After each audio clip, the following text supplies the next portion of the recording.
I was appointed the way men are buried in the Imperium, quietly, efficiently, and only after someone else failed to report for duty. The order arrived folded into a brown slate envelope, its edges softened by age and handling.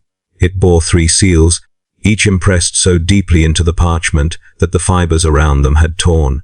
I remember noticing that before I noticed my own name, or rather, my designation, typed in precise block script beneath the heading Reassignment Notice. No explanation, no commendation.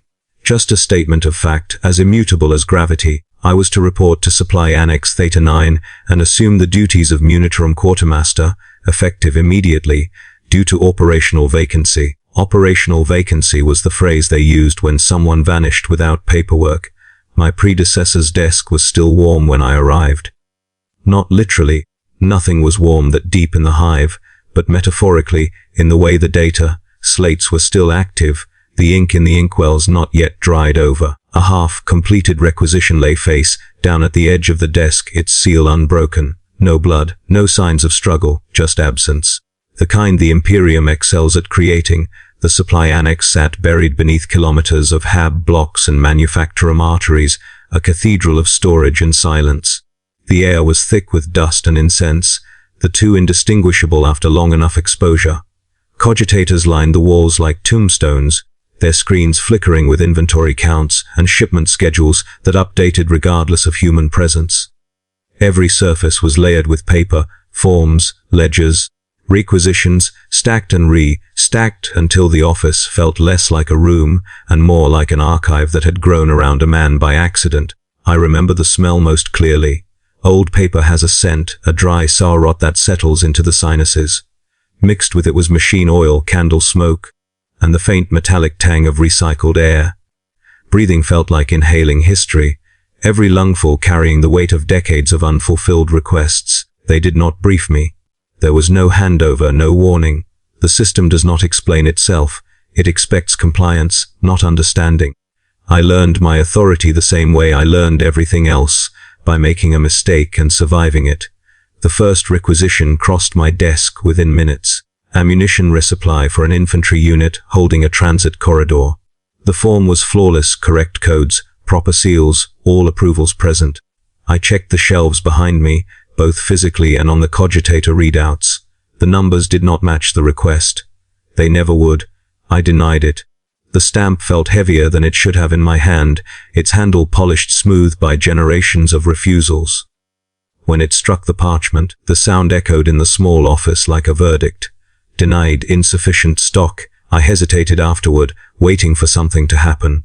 An alarm, a reprimand. A voice telling me I had done wrong. Nothing happened. That was when I understood the nature of my role. I was not there to provide. I was there to prevent collapse by distributing disappointment as evenly as possible. Requests multiplied quickly. Fuel, rations, replacement parts. Winter gear for a regiment deployed somewhere cold enough to kill men faster than enemy fire. Each form was written in the same careful script, each one scrubbed clean of emotion. But I learned to read between the lines. Excessive justifications meant desperation. Repeated requests meant someone was already dying. My rank meant nothing. Officers outranked me by a wide margin, but they deferred all the same. Because my power did not come from authority, it came from paperwork. The seals on my stamps were older than their commissions. The regulations I cited had survived wars that erased entire systems from record. Saying no was not defiance. It was orthodoxy. I learned the catechisms of denial quickly. Allocation priorities adjusted. Resources redirected per mandate. Request exceeds current capacity. Each phrase carried the weight of doctrine behind it. No one could argue with doctrine. You could only submit another form. The hours blurred together. Lumen strips flickered as shift, cycles changed though I rarely noticed. I ate at my desk. Ration bars crushed into crumbs over ledgers that catalogued shortages stretching back decades. I slept in short bursts, my head resting on stacks of parchment that smelled faintly of mold and wax. Sometimes, late in the cycle, I found myself staring at the shelves behind me. They were massive steel, framed racks that climbed into shadow, once filled with crates and barrels and sealed containers. Now they were pocked with emptiness. Labels remained where stock did not. I ran my fingers over them, occasionally reading faded stencils. Medigraidi fiars les pr cielos nentiarient biofices tp thir. Ghosts of abundance. Every denial felt clean at first. Impersonal, I told myself truthfully that I was not choosing who lived and who died. I was merely recording reality. The manufacturums could not keep pace. The war devoured faster than industry could replace. That was not my fault, but the ledger did not care about fault. It cared about balance. The desperation bled through anyway. Marginal notes began appearing on requisitions, scratched in by hands that shook too much to write cleanly. Appeals appended to forms that were never meant to carry them. A prayer scrawled in the margin of a fuel request. A single word written larger than the rest, please. I stamped over it. At night, when the annex was quiet and only the cogitators whispered to themselves, I sometimes imagined the consequences. A transport stalled without fuel. A platoon rationed ammunition too tightly and broke under pressure.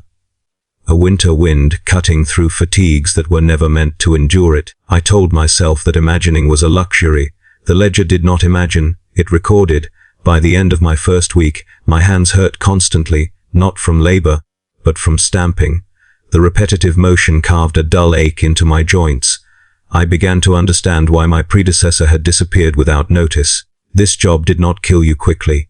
It hollowed you out until something essential failed. Still, I said, no, because the alternative was chaos, because saying yes without stock was heresy, because in the Imperium, mercy is not a virtue if it disrupts the supply chain, and because somewhere, deep beneath the dust and incense, the ledger waited patiently to record whether I, too, would become an operational vacancy. Shortage is not a condition. It is a climate. It settled over my office like the dust that never stopped falling from the high vents, fine, grey, persistent, coating every seal and cogitator key, until even the act of making a record felt like grinding grit into the skin.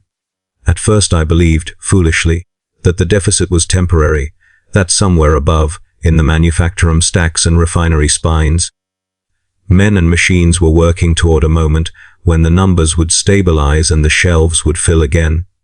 I had been raised on devotional posters of tireless labor and endless supply lines, the kind that showed smiling workers beneath the emperor's gaze, crates rolling smoothly toward the front as if the galaxy itself obeyed a schedule. But those images belonged to sermons, not reality. Reality was my ledger.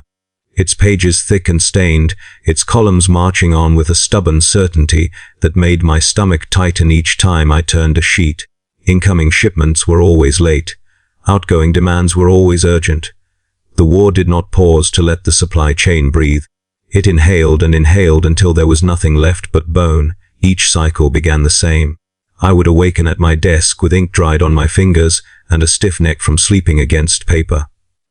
I would recite the Munitorum morning litany, half prayer, half compliance ritual, while the cogitators booted up in their slow, resentful way.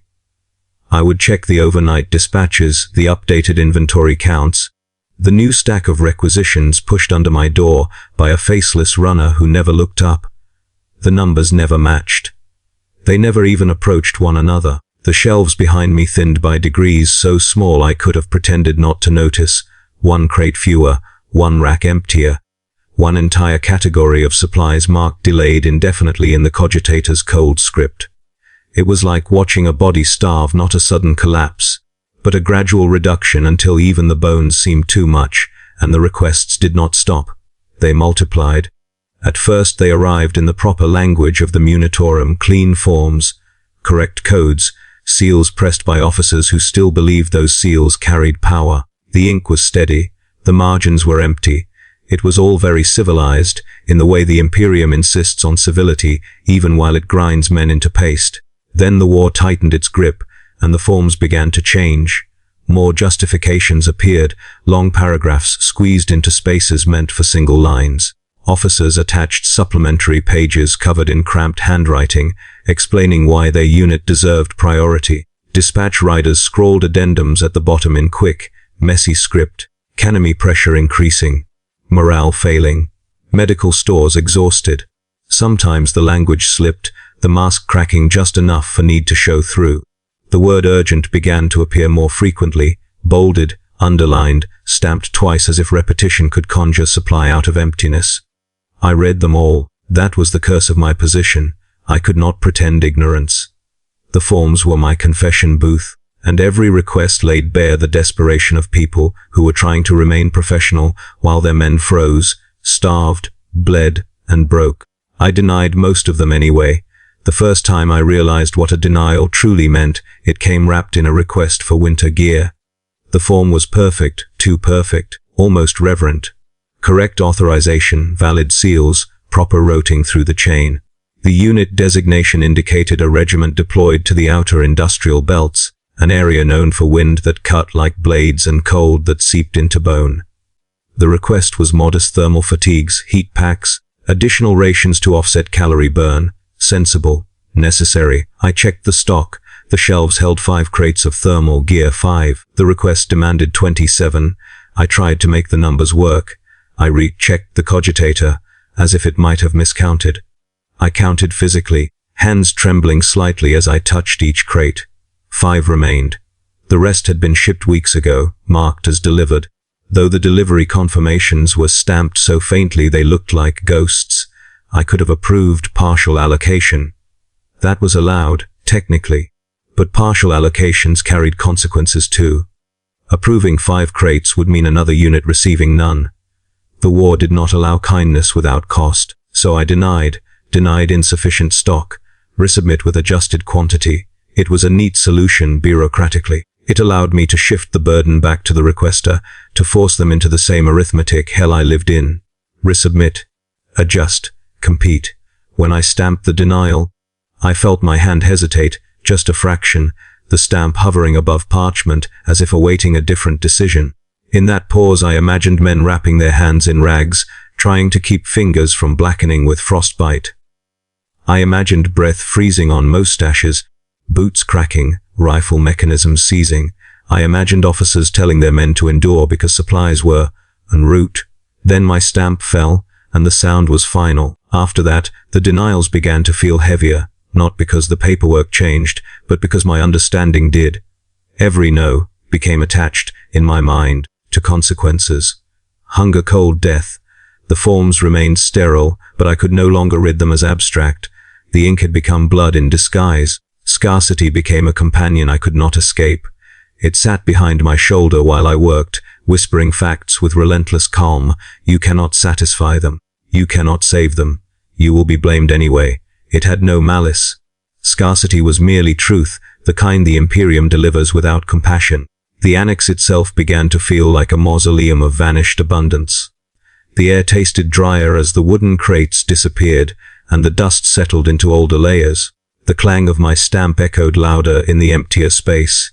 Even the cogitators seemed to hum with a different tone, their machine, spirits irritated by constant deficit. And still the requests came. Some were for ammunition, always ammunition. Some were for replacement las packs, their usage exceeding projections because the enemy did not die when projections said it should. Some were for medical supplies, coagulants, disinfectant, bone splints. Those were the ones I hated most because medicine carried a kind of intimacy. Ammunition was impersonal. Medicine was skin and breath and agony. I denied a request for pain suppressants once, an entire field medical detachment reporting severe shortage. The denial was easy on paper, stock exhausted, supply chain delayed, prioritize front line combat allocations. In reality, I imagined men screaming in mud while surgeons worked without drugs. I imagined the smell of cauterized flesh and the sound of bitten through tongues. I stamped it anyway. The ledger always came first, not because I loved it, but because it was the only stable thing in a war that consumed everything else. The ledger did not flinch. The ledger did not care. The ledger did not feel. Sometimes, to steady myself, I recited the Munitorum Catechism under my breath. Supply is the Emperor's blessing. Shortage is the Emperor's trial. Denial is the Emperor's will. It tasted like ash in my mouth, but it gave my hands something to do besides tremble. By the end of that month, the shelves behind me had become a map of absence. Entire categories were crossed out. Labels remained without contents, like names carved into a memorial where bodies were never found. The requests grew more frantic, their language more desperate, their seals pressed harder, as if force could substitute for supply, and with each denial, something in my chest tightened, a slow constriction that did not ease. Not guilt exactly, guilt implies choice. This was the weight of knowing I was the point where need collided with reality and broke. In the Imperium, people imagine the war is fought in trenches, in skies, in voidship corridors lit by muzzle flashes. They imagine heroism, sacrifice, glorious death, but I tell you this, war is also fought in basements that smell of old paper and incense, where a tired clerk holds a stamp and decides, with cold procedure, who gets to freeze and who gets to bleed. And the cruelest part is that no matter how carefully I counted, no matter how faithfully I denied, scarcity always whispered the same thing in the quiet hours: you will never be enough. They stopped hiding behind paper when the paper stopped working. I do not remember the exact moment it began, only that one cycle the door to my annex opened and a man walked in without a requisition slate in his hands. That alone was a violation. Entry required paperwork, requests required routing. Human presence was inefficient, yet there he stood, boots caked with ash, uniform patched and repatched until the original color was only a suggestion. He smelled of sweat, promethium residue, and something coppery that no amount of incense could fully mask. He saluted me out of habit, not respect. "I need supplies," he said. I gestured to the intake tray on my desk, the metal lip worn smooth by decades of sliding slates across it. "Forms go there," I replied, reciting the rule as reflex. "Authorization. I've submitted them." He interrupted. His jaw was clenched so tightly I could see the muscles jumping beneath the skin. 3 times. They've been denied 3 times. I did not look at him yet. I did not need to. I already knew the request. Ammunition resupply, medical packs, rations beyond emergency minimum. A unit bled white and still expected to hold. "Yes," I said, finally meeting his eyes. They were. Something flickered there. Not rage, not yet. Disbelief, perhaps. The fragile hope that proximity might change outcomes. "You don't understand," he said. "We're down to half strength. We're reusing charge packs. We're burning furniture to stay warm." "I understand perfectly," I replied, and hated myself for how calm my voice sounded. "Understanding does not alter stock levels." That was when he leaned forward, palms flat on my desk, fingers splayed across requisitions I had not yet processed. His hands were scarred, knuckles swollen and split. "Look at me," he said. I did. I saw exhaustion etched into his face, the kind that hollowed cheeks and dulled eyes. I saw someone who had stopped sleeping properly weeks ago. I saw a man who had lost people and was bracing to lose more. "I am looking," I said. "You sit here counting crates," he continued, voice rising despite his effort to keep it controlled, "while my men freeze and starve and bleed. You tell me this is procedure. You tell me to resubmit. But we don't have time for your forms. I do not have time for sentiment," I replied, because that was the truth as the Imperium defined it. "If you have no new authorization, this discussion is over." For a long moment, I thought he might strike me. I saw the calculation play out in his eyes, the assessment of distance, of consequence. Then his shoulders sagged, just slightly. "You'll hear about this," he said quietly. "I already have," I replied. He left without saluting. After that, they came in groups, officers at first, then priests with purity seals fluttering like accusations, then medicus staff still stained with other people's blood. Some shouted, some pleaded, some stood in silence and simply stared, daring me to deny them to their faces. I learned the spectrum of desperation intimately.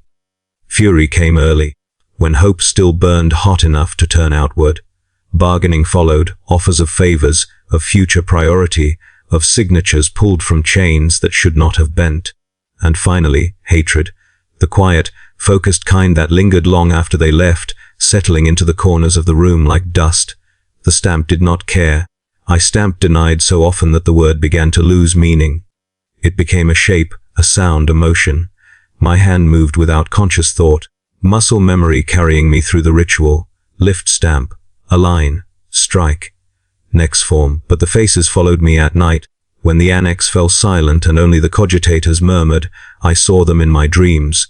The officer's clenched jaw. The medic's blood-stained gloves gripping the edge of my desk. The preacher who quoted doctrine at me with tears running down his cheeks. insisting that faith demanded I find a way. "You think the Emperor wants this?" he had asked, voice cracking. "You think he wants his servants abandoned?" "The Emperor wants order," I had replied, and stamped his request away. I told myself again and again that proximity changed nothing, that a face was no more relevant than a form, that the system could not bend for emotion without breaking entirely. But something inside me had shifted. When I closed my eyes, the ledger no longer showed columns and figures. It showed mouths opening to argue, to beg, to curse. Every shortage had eyes now. Every denial had a voice attached to it. One veteran returned 3 times in a single cycle. He was missing an arm, the stump wrapped in stained cloth. Each visit, he stood in the same place, saying nothing, just placing his request on the desk with his remaining hand. Replacement parts for a platoon weapon system. I denied it each time. On the 4th visit, he did not bring a form. He placed his severed arm on my desk instead. It thumped softly against the wood, wrapped but unmistakable. The smell hit me a heartbeat later, antiseptic layered over rot. "Tell me to fill out another form," he said. I stared at the arm, at the crude stitching, at the blood seeping through the cloth. "Remove that," I said, my voice distant even to my own ears. "This is an administrative space." He laughed once, sharp and humorless. "So is the battlefield," he said. Then he picked up the arm and left.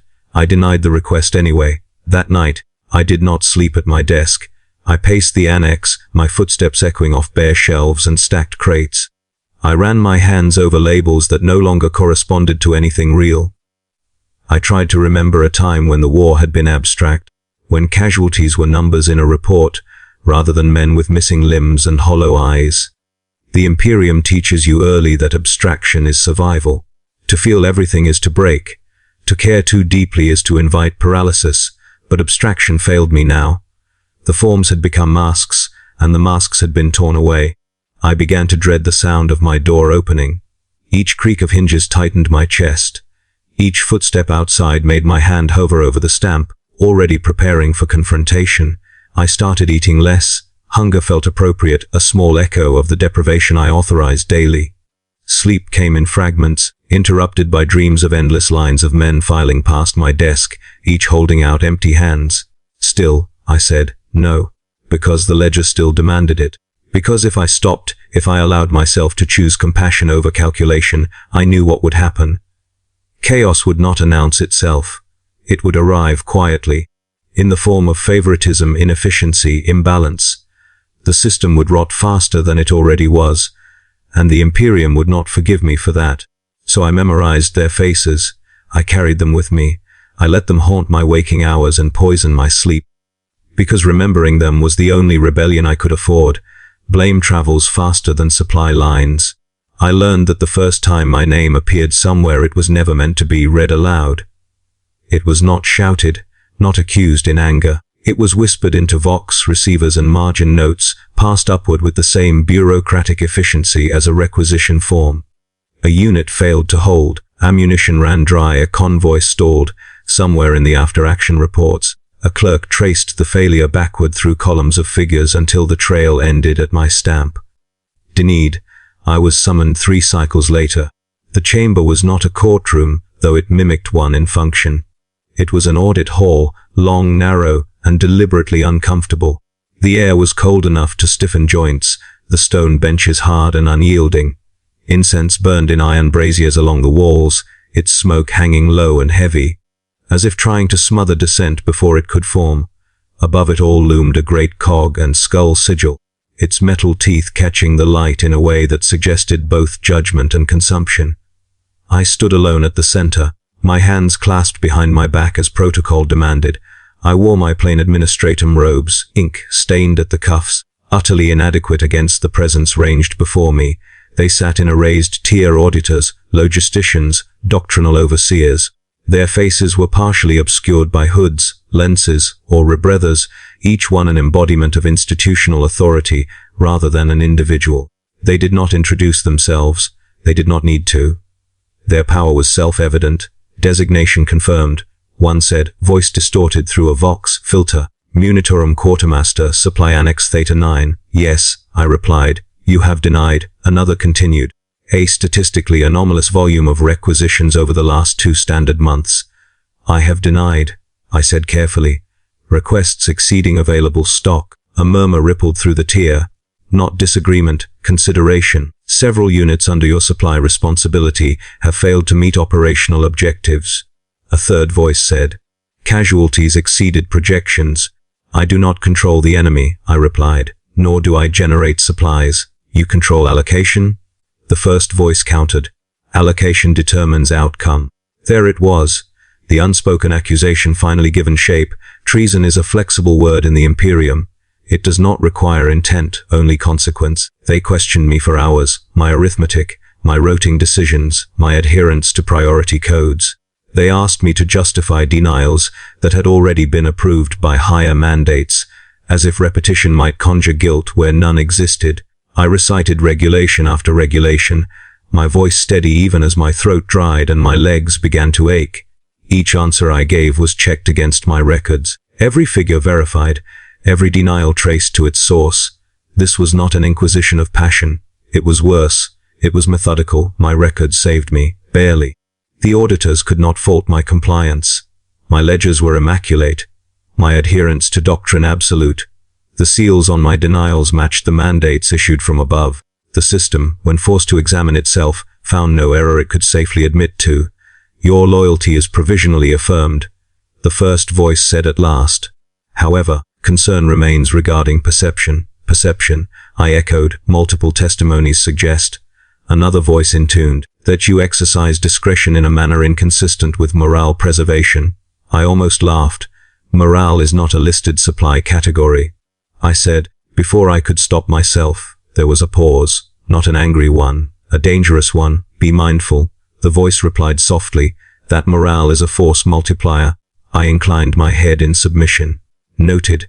They released me with a warning rather than a sentence. I walked back to my annex under escort, the echo of my footsteps sounding louder than usual. I had survived, but survival had come at a cost. The hearing stripped away something invisible yet essential, protection. After that, the rumors intensified. I heard them in passing comments from clerks who avoided my eyes, in the sudden coldness of interactions that had once been merely formal, in the way officers now looked at me, not as an obstacle, but as a suspect. They said I hoarded supplies. They said I diverted shipments for personal leverage. They said I favored certain units based on unknown criteria. None of it was true. None of it needed to be.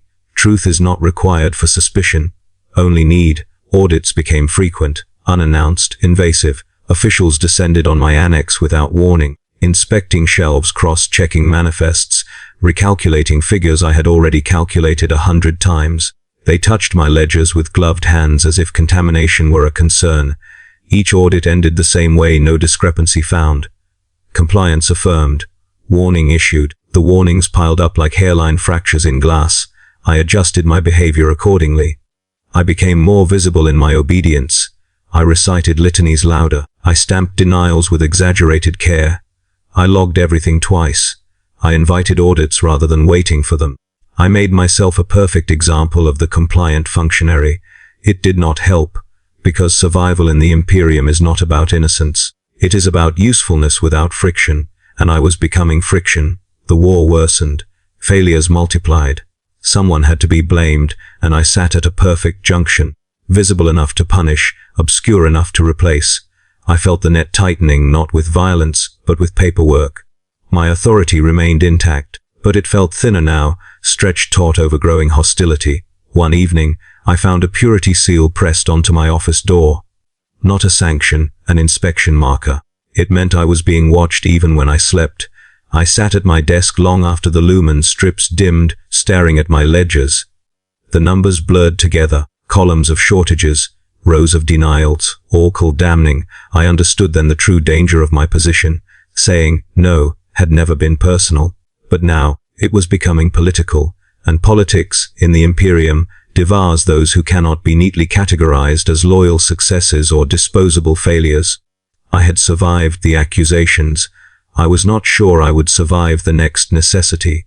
There came a point when the regulations stopped pretending to be complete. Up until then, I had lived inside doctrine. Every decision could be traced to a line, every denial justified by a paragraph older than the hive itself. The Munitorum likes to present itself as total, an all-encompassing system where every contingency has already been anticipated and accounted for. That illusion sustains obedience. It allows men like me to believe we are instruments, not authors. But scarcity breaks systems faster than heresy ever could. It began subtly. 2 requisitions arrived within the same cycle, both stamped with equal priority, both routed correctly, both technically valid. One was for ammunition resupply to a defensive line guarding a transit artery. The other was for rations and medica supplies for a refugee processing zone that had swelled beyond projected capacity. I had stock enough to satisfy one, not both. I read the first form 3 times. Ammunition was doctrine's favorite answer. Hold the line. Maintain pressure. Territory mattered. The second form was messier, its margins filled with cramped justifications, casualty estimates, notes about children and non-combatants. Doctrine spoke less clearly there. Refugees were a burden, not an asset. They consumed without contributing. The ledger did not tell me which to choose. I stared at the columns until my eyes burned. Numbers blurred, figures overlapped. For the first time since my appointment, the stamp felt heavy in my hand not because of repetition, but because of consequence. If I approved the ammunition, the refugees would starve or sicken. If I approved the rations, the line might break. Either way, people would die. Not hypothetically, directly. Because of my decision, this was not procedure. This was judgment. I approved the ammunition. The rations were denied with a neat, impersonal stamp. Denied. Allocation redirected per strategic priority. It was a lie wrapped in official language. There was no higher mandate, no external order, just me, choosing which deaths were acceptable. That night, I dreamed of scales, not the abstract kind used in sermons, but real ones, rusted iron pans suspended by chains. On one side lay crates of ammunition, on the other, emaciated bodies. I tried to balance them, shifting weight back and forth, but the chains creaked and snapped before equilibrium could be reached. I woke with ink on my cheek and the taste of bile in my mouth. After that, the choices came faster. The war strained everything. Transport delays compounded. Manufacturum outputs dipped due to labor attrition. Requests arrived faster than I could process them, and more often than not, they arrived in mutually exclusive pairs. Doctrine still spoke, but it spoke in generalities. It could not account for immediacy, so I began doing what the Imperium never admits its servants must do. I prioritized, not by rank, not by purity seals, but by outcome. Which denial would cost fewer lives, which approval might prolong resistance, which group could endure without resupply a little longer. Every approval became an execution order written in reverse. Every denial, a quiet sentence passed without witness. I approved fuel for armored units, knowing it meant hospital generators would run dry. I sent rations to a besieged manufacturum, knowing it meant a frontline platoon would fight hungry. I told myself I was choosing the lesser loss. That efficiency demanded sacrifice. The Emperor demands efficiency. That phrase became my justification, my shield. Mercy, I told myself, was a luxury for peacetime. In war, arithmetic replaced ethics. Numbers did not cry. They did not beg. They did not haunt you. I was wrong. Sleep abandoned me in earnest. When it came, it brought no rest. I dreamed of endless columns of figures bleeding into one another, the ink running red as if the page itself had been wounded. I dreamed of stamps striking flesh instead of paper, leaving raised welts that spelled denied across backs and foreheads. During waking hours, my hands shook. I began double, checking figures obsessively, not because I doubted my math, but because I dreaded what the math required of me. I caught myself staring at a requisition for minutes without reading it, my mind stalling at the moment of decision. I had crossed a threshold. The war was no longer outside my annex, no longer an abstract force pressing in from beyond the hive. It lived inside my calculations now, coiled in every choice I made. I carried it with me, a weight that did not lessen with repetition. Once, in a moment of weakness, I considered bending the rules, approving partial allocations to both sides, spreading scarcity thinner. It was a seductive idea dressed up as fairness. But I knew the truth. Partial relief often killed more slowly, more cruelly. A half-fed unit still starved. A half-supplied hospital still failed. The ledger punished indecision as harshly as disobedience. I stopped thinking of the people behind the forms. That was a conscious choice, a survival tactic. Faces blurred back into ink, names dissolved into designations. I forced myself to see requests as vectors of consumption, not pleas. It dulled the pain, but it did not erase it. Sometimes, in the quiet between cycles, I wondered what the Emperor would think of my arithmetic, whether he would approve of the balance sheets I assembled out of human lives. Whether faith truly demanded this kind of precision. Then I remembered something no confessor had ever said aloud: the Imperium does not care what you think. It cares what you produce, and what I produced was continuity. The supply chain did not collapse. The war continued. By every measurable metric, I was successful. That knowledge did not comfort me. Because success came at a cost no ledger could record, I had begun this role believing that saying no was procedural, impersonal, clean. By the end of that cycle, I knew better. Saying no was a choice. Saying yes was a choice. And choosing meant owning the consequences, even when the system pretended otherwise. The arithmetic never stopped. It only grew more complex, more brutal, demanding sacrifices with increasing frequency. I could feel the walls closing in, not physically, but morally. Each decision narrowed the space in which I could still recognize myself. The war had entered my head and made itself at home. And I feared, not without reason, that eventually the numbers would turn against me too. The first sign of retaliation was small enough that I almost missed it. A requisition I knew by heart, fuel allocation mid-priority, nothing unusual, vanished from the intake tray between cycles. I assumed clerical error at first. Forms were misfiled constantly in the annex's deeper stacks, swallowed by shelves that had not been reorganized in decades. I logged the absence, issued a request for resubmission, and moved on. The resubmission never came. Instead, a second anomaly appeared. A shipment marked as received and sealed failed to register in my inventory audit. The cogitator insisted it had arrived. The physical shelves told a different story. I ran the count 3 times, my fingers brushing dust where crates should have been. The ledger was lying to me, or someone was lying to the ledger. That was when I felt it, the shift in atmosphere. The annex no longer felt merely hostile or suspicious. It felt watched. Sabotage in the Munitorum is not dramatic. There are no explosions, no open confrontations. It is subtle, bureaucratic, devastating in its efficiency. A misfiled form here, a misrouted shipment there, a seal pressed slightly off-center, invalidating an entire chain of authorization. Each act small enough to be dismissed on its own. Together, they form a noose. I began finding errors that were not mine. Stock numbers altered by single digits, just enough to throw off projections. Delivery confirmations stamped with dates that did not exist. Requests approved under my designation that I had never seen.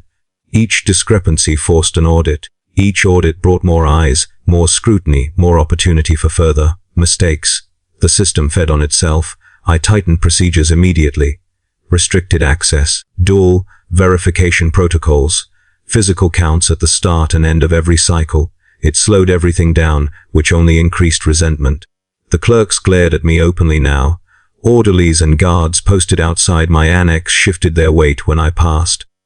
Hands lingering near weapons they would never need to draw. Whispers followed me through the corridors. They called me the choke point. The butcher with a stamp. I heard worse things too, murmured just out of range, words that curdled the air even when I could not make them out clearly. The men and women who once begged me, now looked at me as an enemy combatant, a saboteur in administrative robes, and in their eyes, they were not wrong. The retaliation escalated. One cycle, I arrived to find my office door ajar, the purity seal broken. Nothing was missing, but everything had been touched. My ledgers were slightly out of order. My stamp tray had been rearranged. A single requisition lay on my desk, unprocessed, its margins filled with furious, jagged writing. Hubomom est tfo o numbers. There was no signature. I reported the breach, of course. Protocol demanded it. An investigation was opened, closed, and filed away within the same day. No culprits identified, no corrective measures beyond increased surveillance. That was when the escorts began. 2 guards accompanied me whenever I left the annex. Not honor guard. Containment. Their presence was a visible reminder that I was no longer trusted to exist unobserved. They walked half a step behind me, weapons slung but ready, eyepens scanning not for threats to me, but threats from me or toward me that might complicate matters. The irony did not escape me. The more desperate the war became, the more personal the consequences of my denials grew. One refusal reached the wrong ears, or perhaps the right ones, depending on perspective. A supply train was delayed intentionally, its routing altered just enough to cause a failure downstream. An armored unit stalled without fuel, an officer died, his men talked. That night I received my first direct threat. It was not written, it was spoken, low and close, as I passed through a narrow corridor between annex levels. A voice behind me, calm and certain. "You should have said yes." I turned. There was no one there but the guards, who stiffened and scanned the passage, finding nothing. They asked if I had heard something. "No," I said. That was a lie. But lies had become another resource I managed carefully. From then on, every denial felt heavier, not because of guilt, but because of consequence. I was no longer shielded by abstraction. My decisions now carried the possibility of immediate reprisal. I found myself checking over my shoulder in places where logic told me there was nothing to fear. The annex began to feel smaller. The walls pressed closer. The shelves loomed like accusations. Even the cogitator's hum took on an edge, as if the machine spirits themselves were displeased with me. And yet, I continued. Because stopping would have been worse. If I had relented, if I had begun approving requests out of fear, the system would have collapsed around me. Favoritism would have replaced doctrine. Retaliation would have been rewarded. The supply chain would rot from the inside, and I would be blamed for that too. The Imperium does not forgive weakness, only inefficiency. I noticed changes in myself. My speech grew more clipped. My handwriting sharper, more aggressive. I stopped engaging with anyone beyond what protocol required. I ate alone, slept poorly, trusted no one. The arithmetic of survival had expanded to include my own continued existence. Every denied requisition now carried two outcomes. What it meant for those who would not receive supplies, and what it might provoke in those who believed I had wronged them. I weighed both with the same cold precision. The walls were closing in. I could feel it in the frequency of audits, in the narrowing tolerance for delay, in the way my superiors' messages shifted from procedural to curt. I had become a problem, not because I failed, but because I functioned too rigidly in a system that required someone to absorb blame. I understood then that retaliation did not need to kill me outright. It only needed to erode my position until reassignment became the most efficient solution. The desperate do not seek justice. They seek relief, and I was the easiest target they had. The notice arrived the way all important things do in the Imperium, politely, impersonally, and already decided. It was waiting for me on my desk when I returned from an audit that had lasted just long enough to feel rehearsed. The envelope was a heavier grade of parchment than usual, reinforced at the corners, stamped with a seal that did not belong to my annex or my department. That alone was enough to tighten my chest. Seals like that meant decisions made elsewhere, by people who would never meet me and never need to justify themselves. I did not open it immediately. I sat down instead, listening to the familiar hum of cogitators, the distant thrum of the hive's machinery bleeding through the walls. The annex smelled the same as it always had, dust, ink, incense. But there was a hollowness to it now, as if the space already knew it was about to forget me. When I finally broke the seal, the parchment unfolded with a dry, whispering sound. After comprehensive review it began. It always began that way. After careful consideration of operational efficiency, personnel impact, and systemic stability. They were careful with their language. They always were. There was no accusation in the text, no mention of sabotage or rumor or fear. Instead, it spoke of disruption vectors and administrative friction, of negative morale correlation and resource allocation inefficiencies arising from interpersonal resistance. I was, in their words, no longer optimally positioned. My reassignment was framed as an act of prudence. For the good of the supply chain. That phrase appeared twice, bolded, as if repetition might lend it sanctity. I was to be relieved of my duties effective immediately and transferred to a secondary role pending further evaluation. My access codes would be revoked, my authority suspended, my office sealed. There was no appeal process listed. I read the notice 3 times, the words blurring slightly at the edges. I felt nothing at first, no anger, no fear, just a dull sense of recognition. This was how it always ended, not with punishment but with removal, not with condemnation, but with reclassification. A clerk arrived minutes later, escorted by 2 guards I did not recognize. He did not look at me as he read the notice aloud, his voice steady, practiced. When he finished, he produced a small slate and held it out. "Your stamp," he said. I placed it in his hand. The weight left my palm, and with it went years of authority, of guilt, of consequence. He inspected the seal briefly, then sealed it into a padded container as if it were a relic. Another clerk affixed a temporary designation tag to my sleeve. Personnel none, decision status. That was it. No farewell, no acknowledgement of service, just procedure. They escorted me out of the annex while others moved in behind us. I glanced back once, unable to help myself. My desk was already being cleared, my ledgers stacked and labeled for archival processing. The shelves loomed, indifferent, already adjusting to my absence. The door sealed with a soft hiss. A purity lock engaged. I had ceased to exist in that space. The days that followed were disorienting. Without my role, time lost structure. I was assigned to a holding detail, a liminal space where reassigned personnel waited for final placement. The quarters were cramped, poorly lit, and crowded with others like mead officers without commands, administrators without desks, functionaries whose usefulness had expired without dramatic failure. We did not speak much. Conversation was dangerous in places like that. Words could be overheard, misinterpreted, recorded. I thought often about obedience. I had done everything asked of me. I had followed doctrine to the letter. I had sacrificed my conscience, my sleep, my safety to maintain the integrity of the supply chain. And yet, when my presence became inconvenient, when my rigidity generated resistance rather than compliance, I was removed. That was the lesson I had been circling for cycles, now delivered with final clarity. Obedience does not protect you forever. Only usefulness does, and usefulness is defined by others. I received updates about my annex through unofficial channels. The new quartermaster was more flexible, they said, more approachable. Requests were approved more often now, at least in the short term. Morale had improved. Audits had decreased. Supply shortages, however, had not. The arithmetic had not changed. It never does. The difference was only in where the pain landed, and how loudly it was allowed to speak. I wondered how long the new arrangement would last before scarcity reasserted itself, and another functionary was selected to absorb the blame. I wondered if my name would be mentioned then, as a cautionary example, or if I would simply be forgotten. Eventually, my reassignment came through. I read the order in silence, already knowing what it would say before my eyes reached the bottom of the page. A logistics outpost on the far end of the chain, distribution point subordinate to 6 higher authorities. Minimal decision-making authority. Limited supplies, in other words the receiving end. I almost laughed. They had taken the man who said no and placed him where no was all that existed.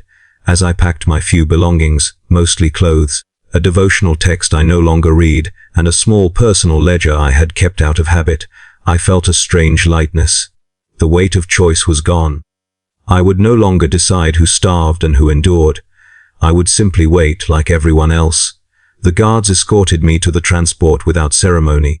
As the doors closed and the vehicle lurched into motion, I looked down at my hands. The skin was cracked and ink-stained, the joints swollen from years of stamping.